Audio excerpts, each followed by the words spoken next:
지난 주말 김문수 당대표 후보 사진이 빠르게 확산이 됐는데요.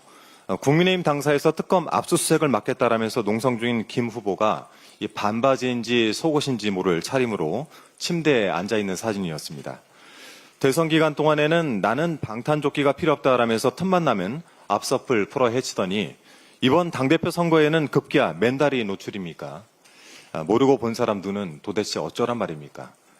혹시라도 체포영장 집행에 속옷 차림으로 난동을 부린 윤석열처럼 특검과 맞섰다는 선전 문구를 기획하고 있는 것은 아닌지 모르겠습니다.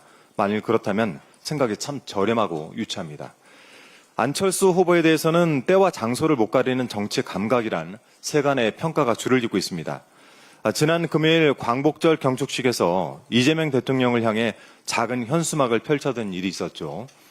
아무리 당대표 선거가 급한 마음 이해는 하지만 광복절 경축식을 자신의 선거 유세장으로 써먹었어야 되겠습니까? 이래놓고 어제 당대표 후보자 토론회에서 이 일을 언급하면서 누가 민주당과 제대로 맞서고 있는가라고 되물었다죠. 정말 정신 차리고 들어보십시오. 그날 안철수 후보가 맞섰던 것은 이재명 대통령과 민주당이 아니라 순국 선열과 애국지사였습니다.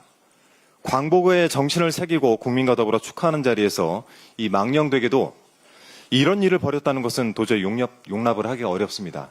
윤석열 체에서라면 사지가 들려서 쫓겨났을 일인데 그나마 체면이라도 차릴 수 있게 해준 대한민국 민주주의의 높은 수준과 품격에 감사하길 바랍니다. 그리고 이제 제발 좀 철 좀 드십시오.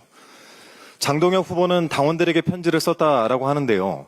제가 그 편지를 읽어보니까 이재명 정부를 비판한답시고 광란의 권력 파티, 삼류 조폭 정치 같은 수위를 넘나드는 막말이 매우 인상적이었습니다.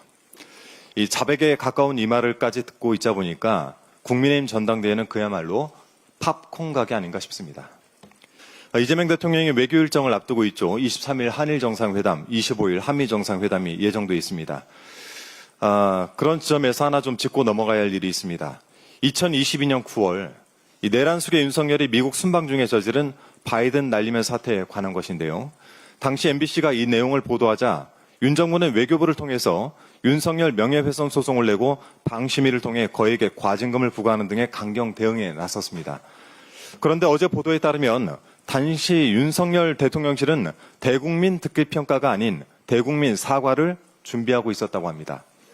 명예훼손 소송을 제기한 외교부도 외교부가 명예훼손 당사자도 아닌데 소송을 하면 안 된다라는 의견을 냈던 것으로 보입니다. 이게 다 VIP 경로 때문이란 정황에서 나온 것인데요. 이제 보니 윤석열 정권에서 발생한 기묘한 일들은 전부 그 경로 탓이 아니었나 싶습니다. 우리나라와 미국 사이를 어색하게 만든 사건, 언론 탄압의 신호탄이었던 바이든 날리면 사태에 대한 진상 규명이 반드시 필요해 보입니다.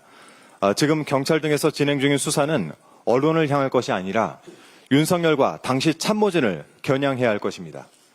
바이든 날리면이란 희대의 사건에 윤석열 등의 직권 남용은 없었는지 수사를 통해서 명백하게 밝혀낼 것을 수사당국에 촉구합니다. 이상입니다.